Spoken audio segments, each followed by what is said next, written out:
धन्यवाद करती हूँ उस ईश्वर का जिसने मुझे जन्म दिया, धन्यवाद करती हूँ उन माँ बापों का जिसने भी मुझे जन्म दिया, और धन्यवाद करती हूँ उन अपलाइन और गुरुओं का जिसने मुझे माइक और ये स्टेज दिया। बहुत बढ़िया, जोरदार। बिजनेस एक, मेरा नाम मूर्ति कुंतल है और मैं मथुरा से हूँ और हाउस वाइफ हूँ। और पढ़ाई लिखाई की बात करूँ तो मैं बिजनेस में पहले पढ़ी लिखी नहीं थी और बिजनेस में आई तो मैंने पढ़ना स्टार्ट किया यहाँ पे आकर के। क्या बात है, बहुत बढ़िया।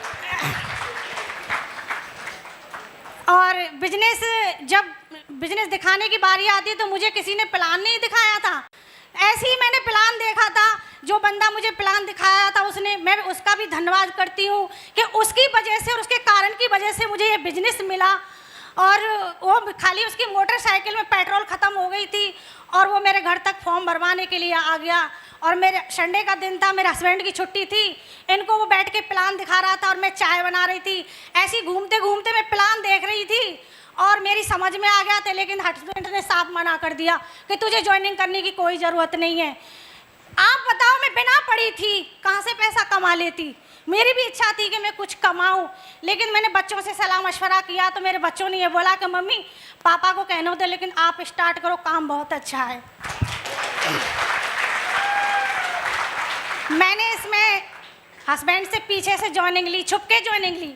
मैंने उनके सामने ज्वाइनिंग नहीं ली। अगर मैं इसके सामने ज्वाइनिंग लेती तो मुझे कभी भी काम नहीं करने देते। क्या बात है। मैंने बच्चों से कहा कि बेटे पैसे तो कम पड़ रहे हैं ज्वाइनिंग के लिए, अच्छा है अपनी ज्वाइनिंग तो मैं डाल ही रही हूँ, तेरे पापा की डाल दूँ, इनका भी भला हो जाएगा मेरे साथ में। क्या बात है। आज इनके मन में नहीं आ रहा है, लेकिन एक दिन इनके मन में जरूर आएगा जब मैं काम करती हूँ। बहुत बढ़िया, ग्रेट। और मैं अपने अपलाइन को बुलवाती थी, पीछे से ये ड्यूटी चले जाते थे तो मैं पीछे से काम करती थी। और काम करके फेस वैल्यू हम लोगों की बहुत अच्छी थी, क्योंकि मेरे हस्बैंड बहुत सीधे टाइप के रहे हैं शुरू से ही, तो इनकी फेस वैल्यू बहुत अच्छी थी। मैं जिस घर में जाती थी वहीं से डीडी उठा के लाती थी। फर्स्ट में मैंने राहुल सर को देखा। राहुल सर मुझे मिले एक गुरु और एक भाई के रूप में मिले, और फिर उसके बाद में मुझे नितिन सर मिले, एक भाई के और गुरु के रूप में मिले। ओमी सर मिले, भाई और गुरु के रूप में मिले। सबसे ज़्यादा चहीते और मेरे प्यारे अपलाइन गुरु और भाई और मेरे अपलाइन राणा सर मिले मुझे।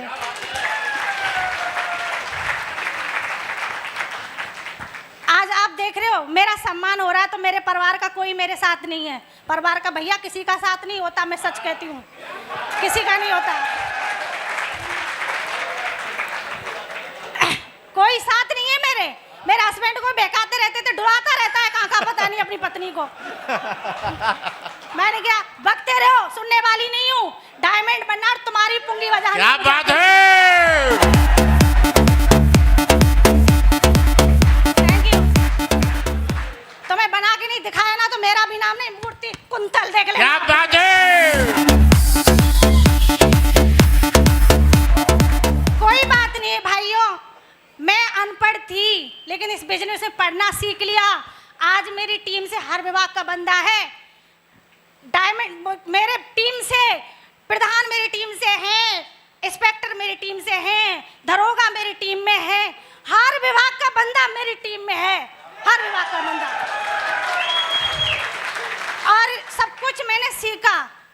और मुझे एक बहन के रूप में मिली पप्पी मैडम, मेरी दोस्त भी हैं, फ्रेंड भी हैं, वो भी मुझे मिली। नवनीत सर मिले मुझे, वो भी मुझे मेरे भाई के और गुरु के रूप में मिले, उन्होंने भी मेरे साथ में काम करवाया। और आज मैं एक ही बात कहना चाहती हूँ, हर लेडीज से कहना चाहती हूँ, अगर बराबर में खड़ा होना है तो ज्वाइन हो जाओ इसमें। बिल्कुल, क्या बात है। मैं जब भी प्लान करने जाती हूँ, मैंने कभी डीडी का लालच नहीं किया, कभी भी, कभी डर के मैंने प्लान नहीं दिखाया, ठोक के प्लान दिखाया। क्या बात है। कोई कंपनी में कमी नहीं है, कोई पैकेज में कमी नहीं है, कोई हम में कमी नहीं है, कोई साला उंगली करके तो दिखाए। मैंने हमेशा ठोक के प्लान दिखाया। और देखो भाई, ये मोटे मोटे पेट हो रहे ना, थोड़ा इसको घटा लो, देखो मेरा स्लिप हो गया एकदम। यस। नौनी पी लो मेरे भाई, पेट को घटा लो, डायमंड बनोगे तो बहुत सुंदर लगोगे। हो गए स्टेज पे खड़े हुए।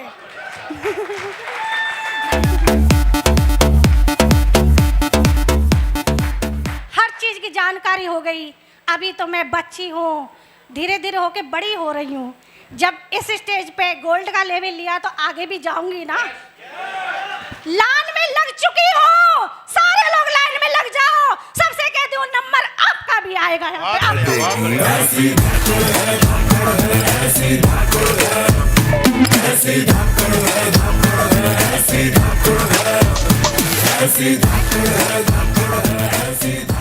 मैं जब फील्ड में जाती हूँ ना तो बहुत बड़े बूढ़ों को सुनती हूँ मैं, भैया 1 रुपया दियो तम्बाकू खाने के लिए। मैं कहती हूँ बाबा ज्वाइन हो जा, खुद कमाएगा, तू तम्बाकू इसको खिलाएगा? जो ना, बाबा भी कमा सकते हैं, भैया भी कमा सकते हैं, लेडीज भी कमा सकती है, बड़ी बूढ़ी भी कमा सकती है। ये बिजनेस इतना दमदार है मेरे भाइयों, बहुत दमदार है भाइयों तुम। और मैं इतना ही कहना चाहती हूँ सबसे, आज मैं गोल्ड बनी हूँ, अगला 5 दिन मेरे पल का होगा और मेरी टीम से लेफ्ट राइट 2-2 3 टारगेट भी होंगे और 1-1 सिल्वर भी होगा और 1-1 गोल्ड भी होगा। Thank you sir.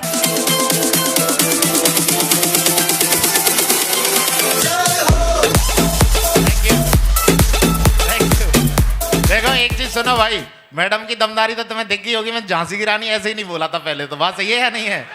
इसीलिए बोला था मैं झांसी की रानी है पूरी। अभी अगला तीसरा नाम जो ये है, पहली बात। दूसरी चीज, अभी मैडम का भी शानदार। अभी बेटा कहाँ है मैडम? कौन सी जगह पे हो? कौन सी जगह पे? साउथ अफ्रीका में मैडम का बेटा है जो जॉब कर रहा है।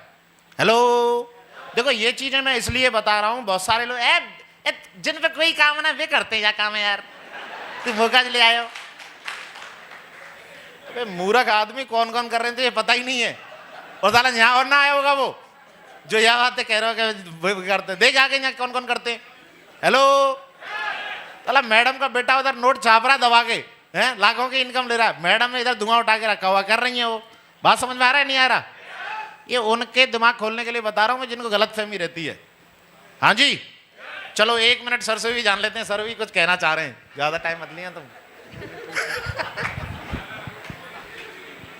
साथियों नमस्कार। नमस्कार इंडिया। सबसे पहले तो धन्यवाद देना चाहूँगा परमपिता परमेश्वर को, उसने मानव योनि में जन्म दिया, चाहे तो वो कुछ और भी बना सकता था। दूसरा धन्यवाद देना चाहूँगा उन महान डायरेक्टर्स को, उन्होंने ऐसी कंपनी खड़ी की जो गरीबी हटाओ अभियान चला रही है। सरकार तो सिर्फ कहती है, गरीबी हटाती नहीं है, लेकिन ये कंपनी एक ऐसी कंपनी है जो वाकई में गरीबी हटाती है। दूसरा धन्यवाद देना चाहूँगा अपने मेंटर्स का, जिनका सहयोग रहता ही है, प्रत्यक्ष रूप में हो या परोक्ष रूप में हो, सहयोग सबका रहता ही है। किसी की वीडियो दिखा के, किसी को फेसबुक पे फॉलोअप करवा के। बाकी का मैडम ने बता दिया। मैडम की कुछ खूबियाँ बता देता हूँ मैं। वाकई में मैडम अनपढ़ थी बिल्कुल भी, क्योंकि 25-30 साल पहले हमारी शादी, 25 साल पहले शादी हुई तो 45+ की मैडम की एज है। तो पता ही है लेडीजों को कितना पढ़ने का सम्मान मिलता था पहले। यस या नो? बाकी ज्वाइनिंग की वाली बात बताऊं, मैडम ने बता दिया कि ऐसे ही मेरा गांव का ही था, रिश्ते में मेरा भतीजा लगता है और मेरे बेटे के बराबर की उम्र का है। प्लान दिखा रहा था, वो आया, पेट्रोल खत्म हो गई थी उसके, वही चीज़ मैडम ने बताई। मैंने इसको पैसे दे दे, 350 फॉर्म जाते थे। मैंने कहा इसको पैसे दे दे, पेट्रोल डलवा लेगा बेचारा अपनी, ये चला जाएगा। लेकिन वो चला गया। उसके बाद मेरे बाद में घर में इतनी फ्रीडम थी मेरे में कि मैडम अपना खर्चा कर सकती है।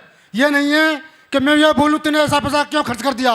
बहुत से घरों में ऐसा रहता है कि लेडीज़ों के लिए आज़ादी नहीं है, लेकिन मेरे यहाँ पे ऐसा नहीं था। मैडम ने एक अपनी आईडी डाली, लेकिन उसने सोचा, अपनी स्वार्थी नहीं थी वो, उसने एक मेरी आईडी भी लगाई। मैंने पहले बता दिया कि चलो उनकी भी आईडी डाल देती हूँ, शायद उनका भला हो जाएगा। लेकिन समझ में कुछ आया नहीं। पहले रियल वाली बात है, ये समझ में कुछ आता भी नहीं है। बिल्कुल, क्यों कोई बताता ही नहीं फील्ड में। नौकरी कर, नौकरी कर, पढ़ ले बेटा, नौकरी कर, पढ़ ले बेटा, नौकरी कर, सिर्फ यही चीज़ें रहती हैं। इसके बारे में कोई बताता नहीं है। और ये बाई चॉइस कोई आता नहीं, बाई चांस इसमें आता है। बहुत बढ़िया। बाई चॉइस तो बाद में बनता है ये कि हमें ये बाई चांस करना है या बाई चॉइस करना है। जिसने इसको बाई चॉइस बना लिया वो बड़ा मुकाम हासिल इसमें कर जाएगा। ये वाली बात कन्फर्म है। दूसरी बात यह है, मैडम की खूबी बता देता हूँ। मैडम किसी को छोड़ती नहीं है, किसी को भी नहीं छोड़ती हैं। जब मार्केट में मैं साथ जाता हूँ तो चाहे कोई रिक्शा वाला हो, चाहे कोई ठेल वाला हो, चाहे कोई भल्ले वाला हो, चाहे कोई जूता पॉलिश वाला हो, उससे बात करेगी। मैं बोलूँगा ये मैडम जरूर नंबर लेगी इससे। मैं शहर में जाता हूँ, मैं मैडम जरूर नंबर लेगी। चाहे गले में घूमने वाला, चांद डालने वाले व्यक्ति आते हैं ना, छोटे छोटे लोग, उनसे भैया नंबर दे दे अपना। कोई लेडीज बेचने वाले भैया मैडम अपना नंबर दे दे। किसी को भी नहीं छोड़ती है, किसी भी को नहीं छोड़ती मैडम। ज्वाइनिंग वाली बात बताता हूँ मैं, अभी कौन ज्वाइन करता है कौन नहीं करता। ये बात सही है कि अपने ज्वाइन नहीं करते, अपने भरोसा नहीं करते। मेरे 2 भाई हैं, एक मेरे से बड़ा, एक छोटा है। बड़ा भाई मेरा आर्मी में सुविधा से रिटायर्ड है, अच्छी खासी इनकम है। ये छोटा वाला भाई है, मैंने जाके प्लान दिखाया, भाई मैंने पैकेज ले ले, कोई गरीबी नहीं आ जाएगी इससे, लेकिन नहीं लिया। आज तक किसी ने एक पैसा नहीं दिया। वो मेरे अपने थे। और ज्वाइन कौन करता है? मैडम के पास में एक आर्मी वाले का नंबर आता है, रॉन्ग नंबर। हेलो, कौन बोल रही हो, कहाँ से बोल रही हो? मैडम मथुरा से बोल रही हूँ मैं। बोले ये तो रॉन्ग नंबर है। उधर से वो बोले रॉन्ग नंबर है। मैडम बोले रॉन्ग नंबर नहीं है, तो राइट नंबर है। ये रॉन्ग नंबर नहीं है, तो राइट नंबर है। मैडम ने बात की, जब कि ना हमारे परिचित का है, ना मैंने पहचान वाला है, ना मैंने उसका चेहरा देखा। मैडम उससे बातें करती रही। वो जैसलमेर पोस्टेड थे, बाद में ऐसी बातें उनसे होती रही। तो एक बार वो जयपुर उनकी ड्यूटी आ गई। मैडम बोली चलो एक बार उनसे मिल के आते हैं। मैं चलो, हम गए, मैडम के द्वारा हम जयपुर गए। जयपुर सिर्फ रेलवे स्टेशन पर फ़ोन किया उसने कि स्टेशन पर आ जाता हूँ मैं भैया आ जा। मैंने कही, वो स्टेशन पर आए, गाड़ी लेके नहीं, ड्राइवर थे, गाड़ी लेके आए। और ज़्यादा आधे घंटे हमने बात की। बात करके वापस हम ट्रेन, उसी 2 घंटे बाद वापस हम मथुरा लौट के आ गए। मथुरा आते ही कुछ समय बाद ही उन्होंने 10,000 रुपये हमारे अकाउंट में डाल दिए। वो व्यक्ति कहाँ का था? बुलंदशहर का था, बुलंदशहर का। जबकि हमारा उससे कोई पहचान नहीं, कोई परिचय नहीं, कोई रिश्तेदारी नहीं। और उन्होंने पेमेंट दे दिया और उनकी ज्वाइनिंग हो गई। तो कहने का मतलब यह है भैया, प्लान दिखाओ, बातें करो, ज्वाइन कौन लेगा कौन नहीं करेगा ये किसी के माथे पे नहीं लिखा है। लोग बोलते हैं ना, अरे ये तो यार बेकाम के लोगों का काम है। ये तो अरे मेरे को बता दे यार, काम का काम करेगा, कौन सा पैसे वाला हो गया? नौकरी को मानते हैं काम का काम। कौन पैसे वाला हो गया नौकरी से? कौन करोड़पति होगा? कोई मेरे को बता सकता है कोई बंदा?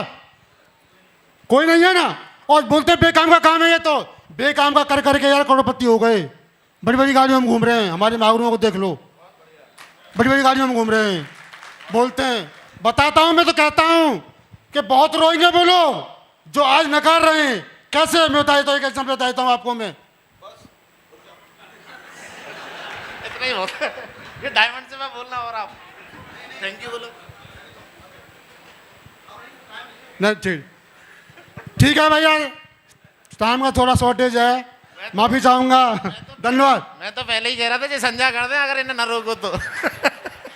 और बातें भी इतनी बढ़िया बढ़िया लगती हैं। बताओ, बढ़िया लग रही है नहीं लग रही? मजा आ रहा है नहीं आ रहा? चलो बहुत बढ़िया। देखा कितना शानदार 2 लोगों ने बताया है। शिवामौली जी हमारे बढ़िया, वो ज़्यादा